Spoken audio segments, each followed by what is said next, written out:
Billy Weaver had taken the slow afternoon train from London, switching trains along the way. By the time he arrived in Bath, it was around 9 in the evening. The air was bitterly cold, and the wind cut against his cheeks like a sharp blade of ice. "Excuse me," he said, "is there a cheap hotel not too far from here?"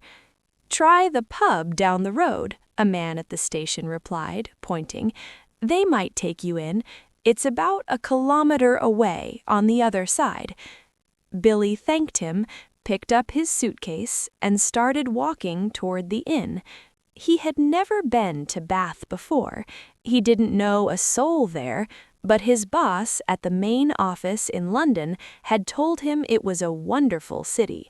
"Find yourself a place to stay," he had said, "then go and see the local manager once you're settled."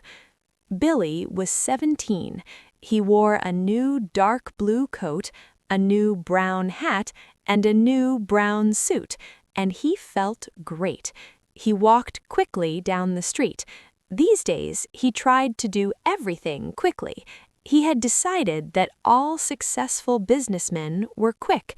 The top men at the main office were always quick. They were impressive. There were no shops on that wide street, just a row of tall houses on each side, all looking alike. They had fancy doorways and 4 or 5 steps leading up to the front doors, and it was clear they had once been grand homes. But now, even in the dark, he could see the paint peeling off the doors and windows, and the once beautiful white walls had cracks and patches from being neglected. Then, in a downstairs window lit by a nearby street lamp, Billy spotted a sign leaning against the glass. It said, "Bed and Breakfast." He stopped walking and moved a bit closer. Green curtains hung on either side of the window. He went right up to it and looked through the glass into the room. The first thing he noticed was a bright fire burning in the fireplace. On the carpet in front of it, a small, pretty dog lay curled up, asleep. The room itself, which he could only see dimly, was filled with nice furniture. There was a piano, a large sofa, and several cozy armchairs. In one corner, he saw a big parrot in a cage. Animals were usually a good sign in a place like this, Billy thought. It seemed like a decent house to stay in. Certainly it would be more comfortable than a pub. On the other hand, a pub would be more social. There would be beer and card games in the evening, plenty of people to talk to, and it would probably be cheaper too. He had stayed in a pub a couple of nights before and had enjoyed it. He had never stayed in a guest house, and honestly, he was a little nervous about them. The word guest house made him think of bland vegetables and pushy landladies. After standing in the cold for 2 or 3 minutes, hesitating, Billy decided he would walk on and check out the pub before making up his mind. He turned to go. Then something strange happened. He was just about to step back and turn away from the window when his eyes were caught and held in the oddest way by the small sign. "Bed and Breakfast," it said. "Bed and Breakfast. Bed and Breakfast." Each word was like a big black eye staring at him through the glass, keeping him there, not letting him walk away from that house. The next thing he knew, he was moving from the window to the front door. He climbed the steps, reached for the bell, and pressed it. Somewhere in the back of the house, he heard it ring. Then, right away, so quickly that he hadn't even taken his finger off the button, the door swung open, and a woman stood there. She was about 45 or 50 years old. The moment she saw him, she gave him a warm, welcoming smile. "Please come in," she said pleasantly. She stepped aside, holding the door wide open, and Billy found himself moving forward into the house. The pull, or rather the urge to follow her, was incredibly strong. I saw the sign in the window, he said, holding back slightly. Yes, I know. I was wondering about a room. It's all ready for you, my dear, she said. She had a round, pink face and soft blue eyes. I was on my way to a pub, Billy told her, but I noticed your sign. My dear boy, she said, why don't you come in out of the cold? How much do you charge? £9 a night, including breakfast. It was surprisingly cheap, less than half of what he had been willing to pay. If that's too much, she added, I could lower it just a little. Do you want an egg for breakfast? Eggs are expensive right now. It would cost less without the egg. £9 is fine, I answered. I'd really like to stay here. I knew you would. Do come in. She seemed wonderfully kind. She looked just like the mother of a school friend welcoming you into her home for the Christmas holidays. Billy took off his hat and stepped inside. Hang it there, she said, and let me help you with your coat. There were no other hats or coats in the hallway, no umbrellas, no walking sticks, nothing.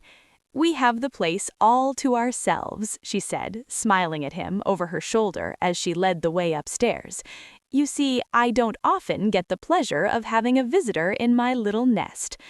The old lady is a bit crazy, Billy thought to himself, but at £9 a night, who cared about that? I would have thought you'd be full of visitors wanting to stay, he said politely. Oh, I am, my dear, I certainly am. But the thing is, I'm just a little careful about who I choose, if you understand what I mean. Ah, yes. But I'm always ready. Everything is always ready, day and night in this house, just in case a suitable young gentleman comes along. And it's such a joy, my dear, when now and then I open the door and see someone standing there who is exactly right. She was halfway up the stairs and paused, turning her head to smile down at him. Like you, she added. Her blue eyes slowly moved all the way down Billy's body to his feet and then back up again. On the first floor, she said, this floor is mine. They climbed more stairs. And this one is all yours, she said. Here's your room. I hope you'll like it. She led him into a small but charming front bedroom, turning on the light as she entered. The morning sun comes right in the window. Mr. Perkins, it is Mr. Perkins, isn't it? No, he said, it's Weaver, Mr. Weaver. How nice! I've put a hot water bottle between the sheets to warm them, Mr. Weaver, and you can light the gas fire any time if you feel cold. Thank you, Billy said. Thank you very much. He noticed that the bed covers had been neatly folded back on one side, ready for someone to get in. I'm so glad you came, she said, looking seriously at his face. I was starting to get worried. It's all right, Billy answered cheerfully. You don't need to worry about me. He put his suitcase on a chair and began to open it. And what about supper, my dear? Did you manage to get anything to eat before you arrived? I'm not hungry, thank you. I think I'll just go to bed as soon as possible, because tomorrow I have to get up early and report to the office. Very well, then. I'll leave you so you can unpack. But before you go to bed, would you be kind enough to come down to the sitting room on the ground floor and sign the book? Everyone has to do it. It's the law, and we don't want to break any laws at this point, do we? She gave him a small wave and quickly left the room, closing the door behind her. The fact that his landlady seemed a little strange didn't worry Billy at all. She was clearly harmless, and beyond that, she seemed genuinely kind and generous. He guessed she had probably lost a son of her own or something similar and never gotten over it. A few minutes later, after unpacking and washing his hands, he went downstairs to the ground floor and entered the sitting room. His landlady wasn't there, but the fire was still burning, and the little dog was still sleeping in front of it. The room was wonderfully warm and cozy. I'm a lucky guy, he thought, rubbing his hands together. This is great. He found the guest book lying open on the piano. He took out his pen and wrote down his name and address. There were only 2 other names above his on the page, and as anyone would, he began to read them. One was Christopher Mulholland from Cardiff. The other was Gregory William Temple from Bristol. That's funny, he thought suddenly. Christopher Mulholland. That name sounds familiar. Now, where had he heard that unusual name before? Was it a boy from school? No. Was it one of his sister's many boyfriends, or a friend of his father's? No. No, it wasn't any of those. He glanced down at the book again. Actually, thinking more about it, he wasn't sure that the second name wasn't just as familiar as the first. Gregory Temple, he said aloud, searching his memory. Christopher Mulholland. Such charming boys, a voice behind him answered. He turned and saw his landlady walking into the room, carrying a tea tray. They sound somehow familiar, he said. Do they? How interesting. I'm almost sure I've heard those names before somewhere. Isn't that strange? Maybe it was in the newspapers. They weren't famous in any way, were they? I mean, famous footballers or something. Famous? She said, setting the tray down on the low table in front of the sofa. Oh no, I don't think they were famous, but they were extraordinarily handsome, both of them. I can promise you that. They were tall and young and handsome, my dear, just exactly like you. Once more Billy glanced down at the book. Look here, he said, noticing the dates. This last entry is over 2 years old. Is it? She said. Yes, indeed.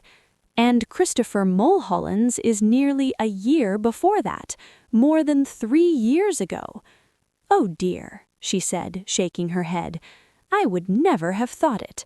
How time flies, doesn't it, Mr. Wilkins? It's Weaver, Billy said. Weaver. Oh, of course it is, she cried, sitting down on the sofa. How silly of me. I do apologize. Do you know what's strange about all this? Both those names, Mulholland and Temple, I not only seem to remember each one separately, but they also seem connected, like they were both famous for the same kind of thing, if you see what I mean. Well, come over here now, dear, and sit beside me on the sofa, and I'll give you a nice cup of tea and a biscuit before you go to bed. Billy watched her as she busied herself with the cups and saucers. He noticed her small, white, quick hands and red fingernails. I'm almost sure I saw them in the newspapers, Billy said. I'll remember in a moment. I'm sure I will. There's nothing more annoying than something like this that stays just out of reach in your memory. He hated to give up. Wait a minute, he said. Wait just a minute. Mulholland, Christopher Mulholland. Wasn't that the name of the schoolboy who went on a walking trip through the West Country? And then suddenly, milk, she said, and sugar. Yes, please. And then, suddenly, schoolboy, she said.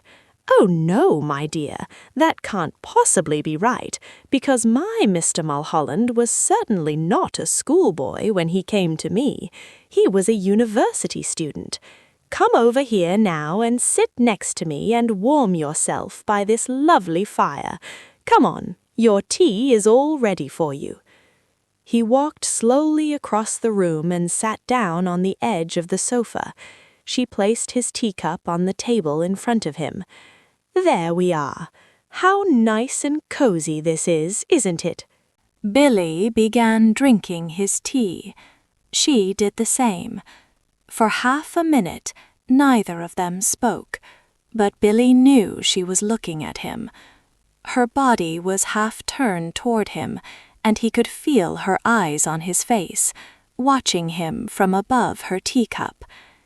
Every now and then, he noticed a strange smell coming from her direction. It wasn't unpleasant, and it reminded him of, well, he wasn't quite sure what. New leather? Or maybe the hallways of a hospital. Mr. Mulholland loved his tea, she said finally. I've never seen anyone drink as much tea as dear, sweet Mr. Mulholland. I suppose he left fairly recently, Billy said. Left, she said. But my dear boy, he never left. He's still here. Mr. Temple is also here. They're on the 3rd floor, both of them together. Billy slowly put down his cup and stared at his landlady. She smiled back at him, then reached out one of her white hands and patted him comfortingly on the knee. How old are you, my dear? She asked. 17. 17? She cried. Oh, it's the perfect age. Mr. Mulholland was also 17. But I think he was a little shorter than you. In fact, I'm sure he was. And his teeth weren't quite as white. You have the most beautiful teeth, Mr. Weaver. Mr. Temple was a bit older. He was actually 28. I wouldn't have guessed it if he hadn't told me. There wasn't a mark on his body. A what? Billy said. His skin was just like a baby's. There was a pause. Billy picked up his teacup, drank some more, then set it back in its saucer. He waited for her to say something else, but she seemed to have fallen into another silence. He sat there looking ahead, biting his lower lip. That parrot, he said at last. You know something? It completely fooled me when I looked through the window from the street. I thought it was alive. Sadly, no longer. It's very clever how it's been stuffed, he said. It doesn't look dead at all. Who did it? I did. You did? Of course, she said. And have you met my little Basil as well? She nodded toward the dog curled up so comfortably in front of the fire. Billy looked at it. Suddenly, he realized that this animal had been just as silent and still as the parrot the whole time. He touched it gently on the back. It was hard and cold, but perfectly preserved. Good heavens, he said. How very interesting. It must be awfully difficult to do something like that. Not at all, she said. I stuff all my little pets myself when they die. Will you have another cup of tea? No, thank you, Billy said. The tea had a faintly bitter taste, and he didn't really like it. You did sign the book, didn't you? Oh, yes. That's good, because later, if I forget what you were called, I can always look it up. I still do that every day with Mr. Mulholland and Mr. Temple. Gregory Temple, Billy said. Excuse me for asking, but haven't there been any other guests here except them in the last 2 or 3 years? Holding her teacup high with one hand, tilting her head slightly to the left, she looked at him from the corners of her eyes and gave him another gentle little smile. No, my dear, she said. Only you.